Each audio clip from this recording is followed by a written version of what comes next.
Bismillahirrahmanirrahim. Assalamualaikum warahmatullahi wabarakatuh. Sebelumnya, perkenalkan nama saya Wulan Maulikotin dari kelompok 4. Di sini saya akan membahas mengenai analisis pekerjaan dari mata kuliah Manajemen Sumber Daya Manusia Pendidikan yang diampu oleh Dr. Ambar Sri Lestari, SE MPD.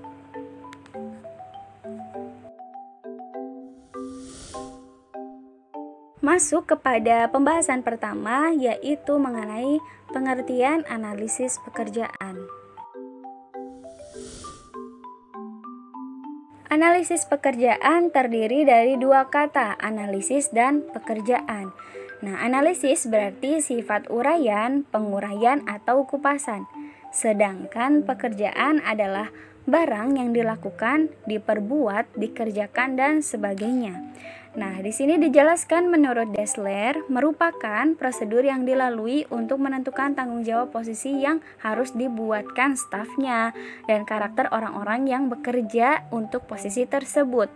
Analisis pekerjaan memberikan informasi yang digunakan untuk membuat deskripsi pekerjaan, yaitu daftar tentang pekerjaan tersebut dan spesifikasi pekerjaan, yang artinya berarti jenis orang yang harus dipekerjakan untuk pekerjaan tersebut.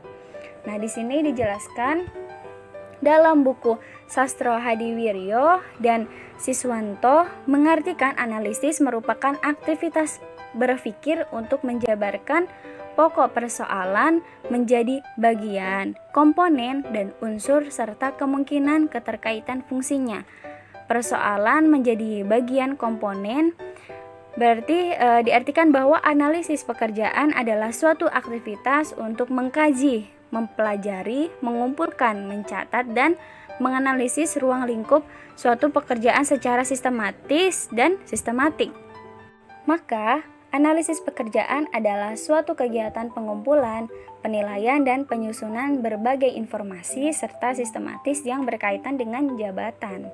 Atau definisi analisis jabatan yaitu merupakan kegiatan untuk mempelajari dan menyimpulkan keterangan-keterangan ataupun fakta-fakta yang berkaitan dengan jabatan secara sistematis dan teratur. Pembahasan selanjutnya yaitu mengenai tujuan analisis pekerjaan, yang dimana siklus manajemen sumber daya manusia memiliki kedudukan yang sangat penting. Maka dari hal ini dikarenakan analisis pekerjaan ini sangat menentukan bagaimana output kinerja para karyawan di suatu perusahaan atau sekolah, yang sangat menentukan kualitas atau mutu produk yang dihasilkan. Nah, maka dari itu menurut Jackson, analisis pekerjaan juga bermanfaat dalam pencapaian sejumlah tujuan khusus, yaitu sebagai berikut. Yang pertama, menyediakan informasi pekerjaan yang realistis sebagai pelamar kerja mengenai kewajiban, kondisi kerja, dan persyaratan. Yang kedua, mengidentifikasi hubungan supervisor atau bawahannya. Yang ketiga, memberikan bantuan dalam menentukan kewajiban masing-masing karyawan dan tugas-tugas yang berkaitan. Keempat, menyediakan landasan informasi yang diperlukan dalam mengambil keputusan mengenai karyawan sesuai Undang-Undang Dasar Hak Sipil tahun 1964 dan 1991. Yang kelima, dapat membantu perusahaan dalam menentukan undang-undang dasar untuk warga penyandang cacat di tahun 1990. Yang keenam, menentukan arti penting dan waktu yang diperlukan sebagai karyawan. Yang ketujuh, dipergunakan sebagai dasar pelatihan, perencanaan karir, dan pengembangan karir. Kedelapan, digunakan dalam penentuan nilai relatif suatu pekerjaan dan oleh karena itu bermanfaat untuk memelihara kewajaran upah baik secara eksternal maupun internal. Kesembilan, dapat berperan sebagai alat untuk memudahkan desain ulang dan perubahan pekerjaan. Kesepuluh, dapat memperlancar perubahan organisasi dengan mengenali pengulangan yang tidak perlu selama berlangsungnya merger, akuisisi, dan perampingan.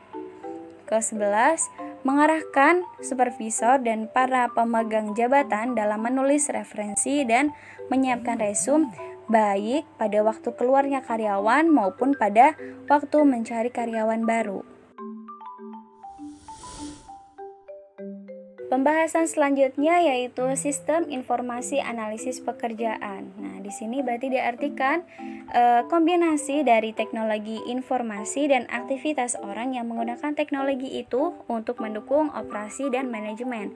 Dalam arti yang sangat luas, istilah sistem informasi yang sering digunakan merujuk kepada interaksi antara orang, proses algoritmik, data, dan teknologi. Nah, berarti di sini diartikan analisis pekerjaan adalah proses sistematis dalam menghimpun informasi tertulis mengenai jenis pekerjaan apa saja yang harus dikerjakan dalam suatu perusahaan agar tujuan organisasi tersebut dapat tercapai. Dijelaskan menurut Siagen yang dikutip oleh Muhammad Muspawi, informasi analisis pekerjaan yang baik yaitu yang pertama, analisis pekerjaan harus dapat memberikan gambaran tentang tantangan yang bersumber dari lingkungan yang mempengaruhi pekerjaan para pekerja dalam organisasi. Dan yang kedua, analisis pekerjaan harus dapat menghilangkan persyaratan pekerjaan yang sebenarnya tidak diperlukan karena didasarkan pada pemikiran yang diskriminatif. Yang ketiga, analisis pekerjaan harus juga mampu menentukan unsur-unsur pekerjaan yang mendorong atau menghambat mutu kekaryaan para anggota organisasi. Keempat, analisis pekerjaan harus dapat merencanakan ketenagakerjaan untuk masa depan. Yang kelima, analisis pekerjaan harus mampu mencocokkan lamaran yang masuk dengan lowongan yang tersedia. Keenam, analisis pekerjaan harus mampu membantu dalam menentukan kebijaksanaan dan program pelatihan. Ketujuh, analisis pekerjaan harus dapat menempatkan para pegawai agar benar-benar sesuai dengan pengetahuannya, keterampilannya, dan pengalaman yang dimilikinya. Yang terakhir atau yang kedelapan, analisis pekerjaan juga harus dapat merumuskan dan menentukan sistem serta tingkat imbalan yang adil dan tepat tentunya. Nah, dalam manajemen sumber daya manusia, menurut Dessler disebutkan bahwa penyelia atau spesialis sumber daya manusia mengumpulkan beberapa informasi yaitu melalui analisis pekerjaan. Yang pertama, aktivitas pekerjaan, yang kedua, perilaku manusia, yang ketiga, mesin, perangkat atau peralatan dan bantuan pekerjaan, yang kelima, standar prestasi, yang keenam, konteks pekerjaan, selanjutnya yang terakhir, persyaratan manusia. Bahasan yang terakhir yaitu teknik analisis pekerjaan. Nah, dalam menjatuhkan pilihan atas teknik-teknik tertentu, berbagai dasar pertimbangan yang sebaiknya digunakan antara lain faktor waktu, biaya, dan keakuratan informasi yang diperoleh. Nah, meskipun demikian, hasil penelitian dan pengalaman memberikan petunjuk bahwa para analisis dapat menggunakan berbagai teknik yang telah terbukti tepat dalam digunakan analisis pekerjaan, yaitu ada beberapa teknik yang dapat digunakan, yaitu yang pertama wawancara. Nah, dalam teknik wawancara yaitu diartikan teknik yang cukup sering dilakukan. Jadi teknik ini cukup akurat karena langsung berkomunikasi secara terbuka dengan narasumber. Nah, yang di mana teknik ini pasti memiliki kelemahan, yaitu menyita banyak waktu, dan yang kedua biaya yang besar. Sudah sangat tidak asing mengenai teknik ini, yaitu proses interaksi antara dua atau lebih orang dalam sebuah proses berkomunikasi melalui wawancara dengan memegang pekerjaan dan jabatan baik secara individu maupun kelompok. Nah, akan diperoleh informasi yang tentang hubungan antara persyaratan kerja dan kinerja yang perilaku bersangkutan. Nah, walaupun banyak memerlukan waktu yang banyak dan biaya yang cukup besar, hasil teknik ini cukup akurat. Maka dari itu tentunya perihal biaya dan waktu ini pun harus memiliki bagaimana caranya untuk mengantisipasi agar semakin kecil. Maka dari itu, untuk menghemat waktu dan biaya, wawancara dapat dilakukan dengan metode simple random sampling sehingga tidak mengurangi kualitas data dan informasi yang diperoleh. Yang selanjutnya yaitu daftar pertanyaan atau kuesioner. Melalui teknik ini, karyawan diminta untuk menjawab pertanyaan yang dikaitkan dengan tugas dan tanggung jawabnya. Nah, tentunya dalam teknik ini memiliki kelemahan dalam penggunaan, yaitu yang pertama, kemungkinan ada pertanyaan yang tidak terjawab. Yang kedua, jawaban sulit dipertanggungjawabkan. Yang ketiga, adanya karyawan yang tidak mengembalikan kuesioner, seringkali terjadi. Dan yang terakhir, terkadang terpaksa dilakukan penelitian ulang karena adanya indikator yang tidak diwakili. Nah, adapun keuntungannya, biaya relatif murah, dan yang kedua, jumlah responden tidak terbatas. Yang ketiga, menghemat waktu. Teknik yang selanjutnya atau yang ketiga yaitu catatan harian pekerjaan karyawan. Nah, dalam teknik ini dapat memberikan informasi yang akurat dan tepat sebagai kejadian per bulan, per minggu, per hari, tanggal, dan jam berapa pekerjaan yang telah dilaksanakan. Tentunya dengan syarat sejak semula karyawan telah diwajibkan membuat catatan harian tentang apa yang mereka kerjakan dan apa masalah yang mereka temukan. Yang kedua, mencakup kurun waktu yang relatif panjang. Nah, tentunya memiliki kelemahan dalam teknik ini yaitu karyawan enggan mengisi buku catatan harian masing-masing karena adanya anggapan menambah beban serta adanya kesan terlampau ketatnya pengawasan dan tidak terpercaya. Dan teknik yang selanjutnya yaitu pengamatan. Nah, di sini adalah teknik untuk mengamati perilaku karyawan yang dapat dilakukan secara langsung dan tidak langsung kepada individu maupun kelompok. Secara langsung, analisis pekerjaan melihat karyawan dengan cermat apakah yang dikerjakannya telah sesuai dengan tugas atau uraian pekerjaan, sedangkan secara tidak langsung dengan mempelajari track record karyawan sebagai upaya cek silang. Selain itu, pengamatan dapat dilakukan secara terstruktur maupun tidak terstruktur. Secara terstruktur, pada analisis pekerjaan berdasarkan pengamatan pada ketentuan-ketentuan yang sudah berstandar pola tertentu.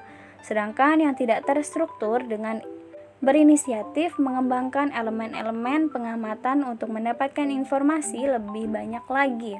Ada 3 hal yang harus diperhatikan dalam hasil pengamatan akurat dan valid, yaitu yang pertama, diperoleh metode sedemikian rupa sehingga hasilnya tidak subjektif. Dan yang kedua, berfokus pada penelitian perilaku persyaratan pekerjaan yang sudah diterapkan. Yang ketiga, hasil pengamatan akan relatif lebih cermat dan objektif manakala objek ditelaah sesuai dengan jenisnya. Teknik yang selanjutnya atau yang kelima yaitu pandangan pejabat, atasan langsung atau karyawan senior. Nah, pengumpulan informasi dengan memperoleh pandangan dari 2 kelompok dalam perusahaan. Yang pertama, pejabat yang dianggap senior dalam bidang pekerjaan yang dianalisis. Yang kedua, informasi dari atasan langsung. Yang ketiga, karyawan senior yang disegani di antara karyawan yang bersangkutan. Selanjutnya, keuntungan pendekatan ini tentunya dalam hal pengetahuan, keahlian, dan pengalaman ketiga kelompok tersebut menjadikan informasi yang diperoleh terjadi semakin lengkap. Yang selanjutnya, interaksi yang terjadi di antara pejabat, karyawan senior, atau atasan langsung dengan analisis pasti memperkaya pandangan tentang pekerjaan yang dianalisis, suatu keunggulan dibandingkan dengan teknik wawancara dengan salah satu pihak saja. Yang teknik yang terakhir atau yang keenam yaitu teknik kombinasi. Nah, karena pentingnya informasi tentang pekerjaan untuk dianalisis yang ada dalam perusahaan, banyak analisis lebih suka menggunakan gabungan dari berbagai teknik pengumpulan informasi. Penggunaan teknik itu dimaksudkan untuk meningkatkan kualitas informasi serta mengurangi beban biaya. Sekian dari penjelasan saya. Mohon maaf apabila ada salah-salah kata. Wabillahi taufiq wal hidayah. Wassalamualaikum warahmatullahi wabarakatuh.